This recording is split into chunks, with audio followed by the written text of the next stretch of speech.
Here we go. Final Fantasy VII Rebirth. Mwah. Any button to continue. Now, I don't have any save data from the last time we played this game because, surprise, surprise, a PlayStation only has so much memory, and we've had a whole bunch of stuff come out since the last one. I am keen to have a look at options first, though, to see just what we're working with. So, gameplay. Okay, so difficulty easy, fabulous, which I'm guessing enjoy story without worrying about battles. Normal is nice and balanced, which is great. Dynamic. Enemy difficulty adjusts automatically based on your skill level. Select this if you love the thrill of the fight. Okay, so it kind of like it will enemy level will follow your level, which should be good. I'm very worried we'll be at likewise temperatures in summer. 3 degrees are here right now, and I'm very okay with that. 3 degrees sounds delightful. Jealous, absolutely. Combat style. For those who have complete control over their actions in combat, classic. Actions are performed automatically for those who want to focus on executing demand. Oh, okay, we'll leave it active. Because I think sometimes too, particularly if you're playing a game for the first time, you'll look at the different options and not necessarily understand how they will play out if you alter them, which is always very interesting. Cursor position, out of battle, forget. Set whether or not the game remembers the last menu cursor. Oh, it can forget menu cursors. Because I would say that I am very much in the headspace that every time you open a menu again, you're starting from the top. Commands menu character out of battle. Remembers the last character used on the commands menu outside of battle. It's set to remember, so we will leave it at remember. Issuing commands. Adjust how to issue orders to allies. So you press L2 or R2 to open the command menu, or hold to open the command shortcuts.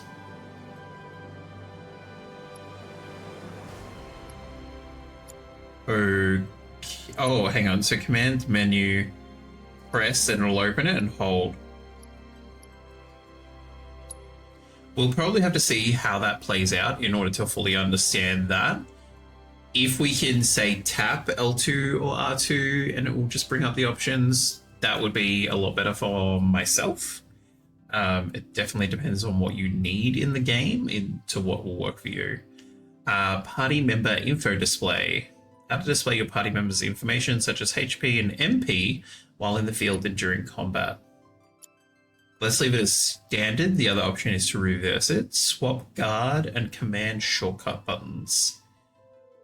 So guard is R1 and shortcut is L1. So if we have that disabled, I'm assuming guard will remain R1, which I think for my fingers will be helpful. And shortcut menu will be L1. Yeah. That'll, because that's the thing too, like a lot of the time when we look at like accessibility and the different options to have, it's like, it's great having a myriad of options. It all boils down to what do you need and what works for you. Combo targeting. Set target switching functionality during a combo. We'll leave it as fixed for now. I'm hoping that like, you should be able to jump in and switch your options around once you've got a better understanding of how the game's playing. So combat controls guide display. I'm happy for them to display a guide for the meanwhile. Dynamic. Minimap rotates with the camera. I always find the minimap thing rotating, depending on the game. Depending on the game itself is usually where I like it to either rotate with the character camera or for it to remain static north. It really, like for me, it entirely depends on what game I'm playing as to what I want it to do. World navigation display. Select which navigational tool appears while exploring the world at large. A tracker will appear at the top of the screen while exploring the world at large. A mini-map will appear in the top right-hand corner while exploring the world, or none. We'll leave it at tracker because that's what it's currently at. Overworld minimap display area. Adjust the area displayed. The higher the number, the wider the area it covers. That's interesting. How high does it go? 3. Okay. We'll leave it at 1 for now. Local navigation. Yep, we'll leave those the same. Subtitles. Dialogue and speaker name. Dialogue only. And off. I'm going to put this, I'm going to change this to dialogue only. Part of the reasoning is that I will be able to hear the different characters, so I don't need it from like an auditory aspect or an auditory accessibility option. However, I do find too, because I will watch a lot of stuff that has subtitles, and rare is it that captions make sure to not spoil caption users. So occasionally you'll be watching something that has captions and a character name will pop up and you're like, I don't think we're meant, I think that character name should have been replaced with a bunch of question marks because we're not meant to know who that is yet. In 2 minutes time, that's meant to be a shocking reveal, but now you've told us who it is. And it kind of can ruin it. So I'm going to put this to dialogue only, but can definitely appreciate that there is displaying the speaker name as well, because that means that people who are utilizing subtitles because they're deaf or hard of hearing means that they know who's talking, even if they're not currently on the screen. I always prefer the static minimap. Playing Elder Scrolls Online for 10 years now, I still run off in the opposite direction. The minimap turned off. Absolutely. Chat log during incidental conversations. I feel like we can do the same there. We can just change that to dialogue, because incidental conversations will be characters and NPCs that are just chatting while we're wandering around. Terrain action guide. Toggle the display of an icon that indicates interactable surfaces. Only appears when you are not sprinting. Now this is interesting. We'll leave that as off.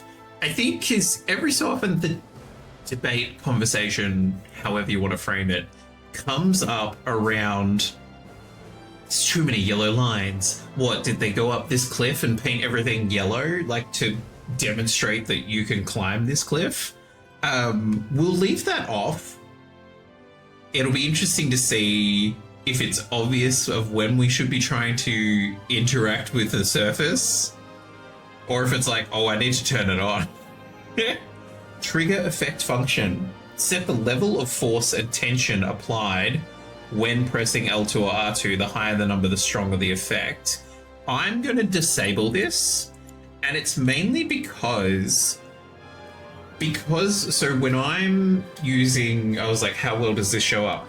When I'm using essentially the PS5 controller, because that's the one that has the haptic feedback, I'm not utilizing them by like having traditionally, like, you know, your thumb on top and then activating this with like your other fingers, because I will have this like resting on my thigh, and then I use like the back of my thumb in order to like press the L2 or the R2.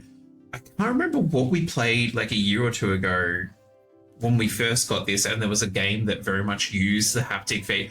I got sore hands because you were having to like make sure that you were really pushing in to activate the function. And I was like, well, we are just turning that off, because that ends up making it inaccessible through like tiredness and pain, and we're here to have a good time. That was so much help in the Horizon Forbidden West. The markers telling you where you can climb. Absolutely. Like I always find it hilarious when people are like, well, you don't have like, you know, big lines out in the real world. I'm like, if you were a rock climber out in the real world, like you would go do that.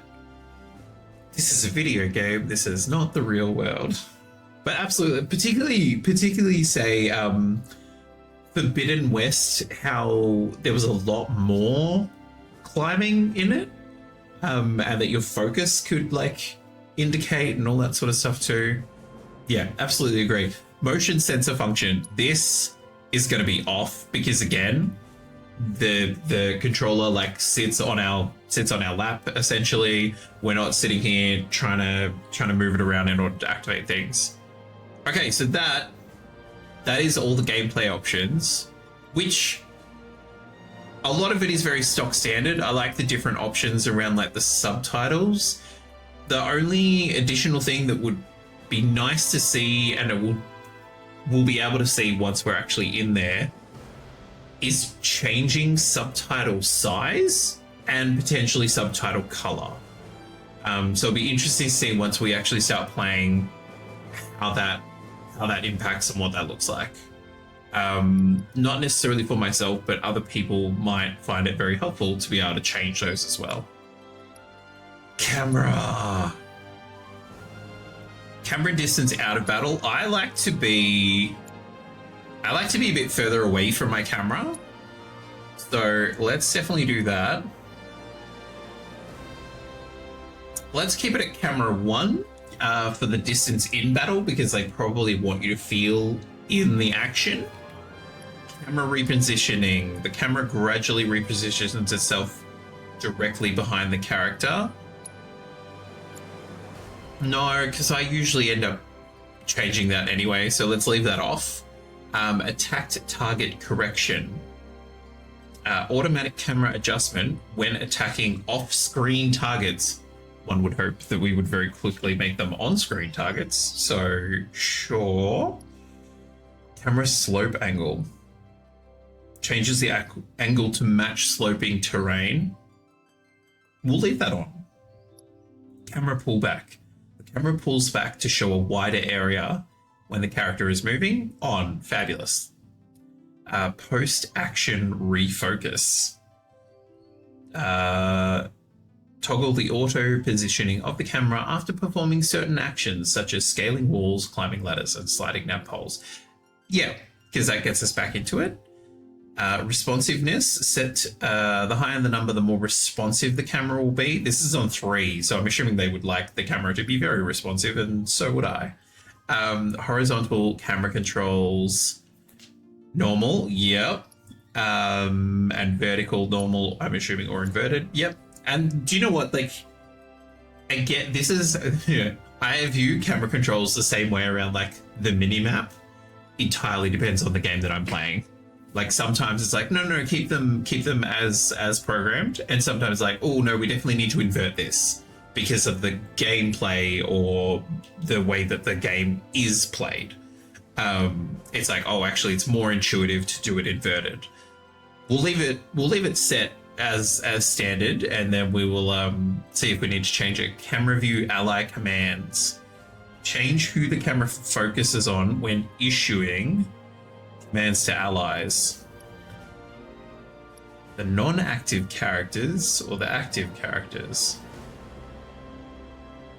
Oh, okay, so the non-active characters. So people we're not in control of, but we're giving commands. Yeah. I want to see where they are before I'm about to do it. Lock-on controls.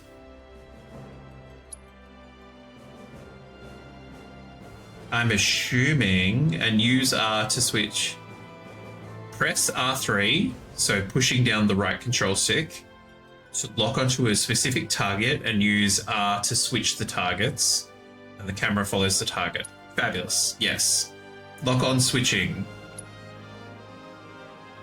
Direction input. Sounds good. We're gonna disable screen shake just because it can be really... I'm okay with it, but I can completely understand that it really is quite off-putting for people. That's all the different camera options, and do you know what? Like, I think they essentially cover everything that you would be looking for in camera options. There is a vile plume in the chat. Graphics. Optimize graphics or performance. We're gonna go performance for a 60 frames per second frame rate, mainly because it's a PlayStation. Like we're not pushing super duper, PC stuff. So let's just go with performance. Let's just go with performance. Brightness. The higher the number, the brighter the screen will be. Now, how bright are we talking? And Meta, thank you very much for the daily save. Welcome on in. Lovely to have you here. I don't think we needed that bright. I do just like things a little bit brighter because it makes things a lot clearer.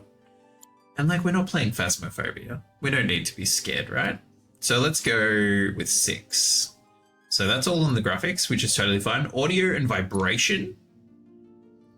Now, I'm very much someone who's like, the music's amazing, but I would like to hear the dialogue.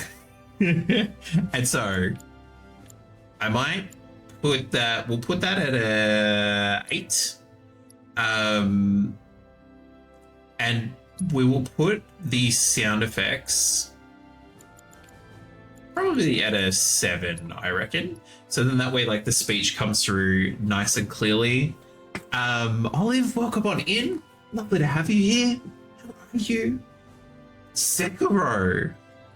How is Sekiro? We're currently going through, we haven't started yet, we're currently going through all the different options. We've gone through gameplay, camera, graphics, and we're now currently in audio and vibration. I do like to tinker them a little bit. Song volume, let's keep that at 10 because actually we'll make that a 9. So I'm assuming if it's a song that's happening in a cutscene, one, we want to hear it, but we still probably would like to hear speech. But yes, no, we're good. We're good. It's Friday Eve. Friday Eve. It's Thursday. Okay. Transmission dialogue playback device. Now, considering that we will be playing this on stream or with headphones, utilizing the controller speaker, probably not going to be that good. So we'll change this to standard speakers because that'll be a lot clearer for us. But can completely understand that if you are just playing this on your couch or in the bedroom or wherever your PlayStation might be, that you might want to put it through the speaker in your controller, just because I'm assuming it makes it sound a lot more transition-y, radio-y. Vibration, let's put on. Now, this is where it's like, look, we don't need the full rumble pack experience, especially in combat. Exploring, I'm going to put that to an 8 because I'm assuming that there will be stuff that will vibrate if we get near items or something. We'll find out. Why does there need to be... Adjust the intensity of your controller's vibration in menu screens. Pray tell, why is there vibrating happening in the menu screen? I'm going to turn that off because that doesn't need to happen, in my opinion. And in the mini games, we'll set it at 10 because you know what? Mini games usually a little bit hype. So we'll leave that there. So that's everything around audio and vibration. Again, I like that it does split it into different things, like music, sound effects, and speech, which are all, I would say, pretty standard. This edition of like song volume, because they're like, it's Final Fantasy, damn right, there's going to be some banger songs in there that we've added. And I like this too, like the transmission dialogue playback device. For comms transmissions, being able to choose between doing it on your, I was going to say handheld, hearing it through your controller or hearing it through the speakers of your television or headphones if you're wearing headphones. I really like that. And even breaking down all the different options for vibration in different areas. Because again, like we want 10 in or 8 in exploring and 10 in mini games because it's like, oh, that feels like that would be very much part of it. Whereas like in cutscenes, I'm like, well, I want my attention to be on the cutscenes and not the fact that my leg is jiggling away because it's like, Okay, audio and vibration. Signed off. Language, text, and audio. Okay, English. Fabulous. Japanese, French. Okay, so this is for text and subtitles. Japanese, English, French, German, Italian, Spanish, Brazilian Portuguese, and Latin American Spanish. Fabulous. How much voice acting do we have in different languages? Japanese, English, French, and German.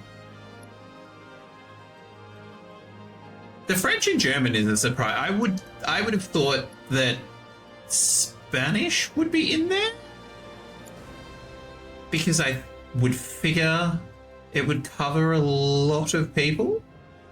But anyway, fabulous. Okay, those are all our gameplay options.